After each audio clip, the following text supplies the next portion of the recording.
Assalamualaikum warahmatullahi wabarakatuh. Alhamdulillahilladzi bi ni'matihi tatimmus shalihat. Wassalatu wassalamu ala sayyidis sadat wa ala alihi wa ashabihi ahlil fadaili wal karamat. Subhanaka la ilma lana illa ma 'allamtana innaka antas samiul alim. Rabbi shrah li sadri wa yassir li amri wahlul 'uqdatam min lisani yafqahu qawli. Allahumma iftah lana hikmataka wansur alaina min khazaini rahmatika ya arhamar rahimin. Pemirsa yang dirahmati Allah Subhanahu wa taala. Segala puji bagi Allah Tuhan semesta alam yang menciptakan langit dan bumi dengan ukuran yang tepat, menjadikan malam dan siang berganti secara teratur. Salawat serta salam kepada Nabi Muhammad sallallahu alaihi wasallam, pembawa cahaya petunjuk bagi seluruh alam. Banyak orang bertanya, bagaimana kita meyakini keberadaan Allah yang tidak terlihat? Secara kasat mata, jawabannya jelas. Sesuatu yang tidak terlihat mata bukan berarti tidak ada. Angin juga tidak terlihat, tapi kita dapat merasakan hembusannya. Nyawa juga tidak terlihat, tapi kita dapat merasakan hidupnya. Akal juga tidak terlihat, tapi kita dapat merasakan manfaatnya. Demikian pula Allah Subhanahu wa taala. Walau kita tidak dapat melihat Allah, keberadaan Allah dapat dibuktikan oleh berbagai dalil yang kuat, yang logis dan meyakinkan. Sebagaimana ungkapan Imam Al-Ghazali rahimahullah, barang siapa memandang alam semesta dengan mata hati, niscaya ia melihat penciptanya di balik segala ciptaan. The universe is the book of God and every creature is letter in it. Alam semesta adalah kitab Allah dan setiap makhluk adalah huruf di dalamnya. Yang pertama, bukti eksistensi Allah. Keberadaan Allah dibuktikan dengan adanya makhluk dan keteraturan alam semesta. Tidak mungkin sesuatu yang ada muncul dengan sendirinya tanpa pencipta.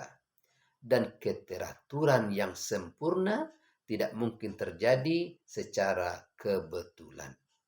Allah Subhanahu wa taala berfirman, "Am khuliqu min ghairi syai' am humul khaliqun." Apakah mereka diciptakan tanpa sesiapapun atau justru mereka yang menciptakan diri mereka sendiri? Quran surah At-Tur ayat 35. Imam Ibn Taimiyah menjelaskan keberadaan makhluk adalah bukti mutlak adanya sang pencipta. Keindahan susunan ciptaan adalah bukti kebijaksanaan Allah. Kesempurnaan, keteraturan adalah bukti kekuasaan Allah. Yang kedua, dalil wahyu keberadaan Allah. Wahyu yang diturunkan kepada para nabi dan rasul adalah bukti nyata yang tidak dapat disangkal. Al-Quran sebagai wahyu terakhir berisi kabar gaib, hukum yang adil, dan keterangan tentang penciptaan Allah yang sesuai dengan kenyataan. Allah Subhanahu wa taala berfirman, "Dzalikal kitabu la raiba fi hudal lil muttaqin." Kitab Al-Quran ini tidak ada keraguan padanya, petunjuk bagi mereka yang bertakwa. Surah Al-Baqarah ayat 2. Profesor Maurice Bucaille, ilmuwan Perancis, mengakui Al-Quran tidak mengandung satupun pernyataan yang bertentangan dengan ilmu pengetahuan modern. Ini membuktikan bahwa sumbernya bukanlah manusia, melainkan pencipta alam semesta itu sendiri. Yang ketiga, dalil akal keberadaan Allah. Akal yang sehat akan menolak kemungkinan alam semesta ada secara kebetulan atau tanpa tujuan.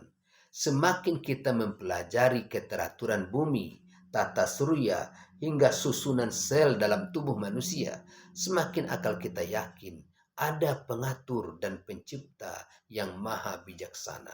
Allah Subhanahu wa taala berfirman, "Inna fi khalqis samawati wal ard wa ikhtilafil laili wan nahar la ayatin li ulil albab." Sesungguhnya dalam penciptaan langit dan bumi serta pergantian malam dan siang terdapat tanda-tanda bagi orang yang berakal. Quran Surah Ali Imran ayat 190. Ungkapan filosof besar Cicero, where there is the sign, there must be a designer. Di mana ada susunan yang teratur, pasti ada yang menyusunnya. Yang keempat, dalil akhlak keberadaan Allah. Setiap manusia memiliki rasa keadilan, rasa bersalah jika berbuat salah, dan rasa hormat terhadap kebaikan. Nilai-nilai luhur ini tidak mungkin muncul begitu saja. Ia datang dari Sang Pencipta yang Maha Adil, yang Maha Mulia. Tanpa Allah, standar kebaikan dan kejahatan hanya menjadi kesepakatan manusia yang bisa berubah sewaktu-waktu. Allah Subhanahu wa taala berfirman, "Innallaha ya'muru bil adli wal ihsan wa ita'i dzil qurba wa yanha 'anil fahsya'i wal munkar wal baghi."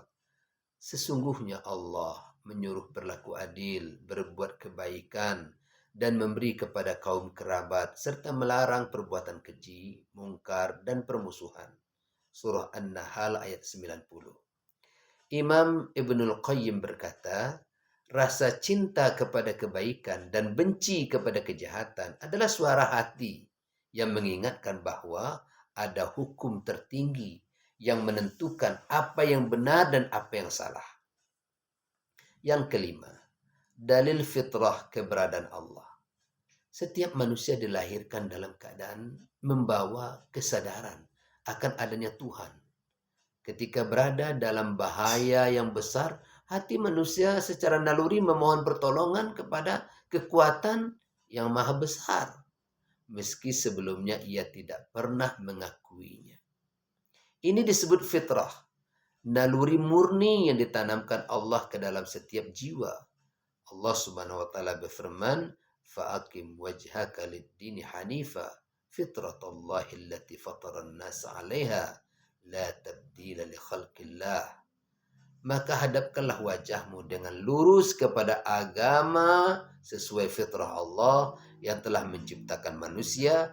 Menurut fitrah itu, tidak ada perubahan pada ciptaan Allah. Surah Ar-Rum ayat 30. Rasulullah Shallallahu Alaihi Wasallam bersabda, "Kullu mauludin yuladu 'alal fitrah." Setiap anak lahir dalam keadaan fitrah, mengakui keesaan Allah. Hadis riwayat Bukhari dan Muslim. Yang keenam, dalam sejarah keberadaan Allah, sepanjang sejarah manusia, tidak ada satupun zaman atau bangsa yang tidak mengenal kepercayaan kepada Tuhan. Para nabi, rasul yang diutus Allah menyampaikan pesan yang sama kepada setiap umat. Sembahlah Allah, tiada Tuhan selain Dia. Kisah-kisah dalam sejarah menunjukkan bahwa kebenaran selalu menang dan kekuasaan yang melampaui batas selalu hancur sesuai ketetapan ilahi. Allah Subhanahu wa taala berfirman, "Walaqad ba'atsna fi kulli ummatin rasula an i'budullaha wajtanibut taghut." Dan sesungguhnya kami telah mengutus rasul pada setiap umat untuk menyerukan sembahlah Allah dan jauhi taghut. An-Nahl 36. Sejarawan terkenal Arnold Toynbee menulis, "The belief God is the oldest and the most universal of all human beliefs."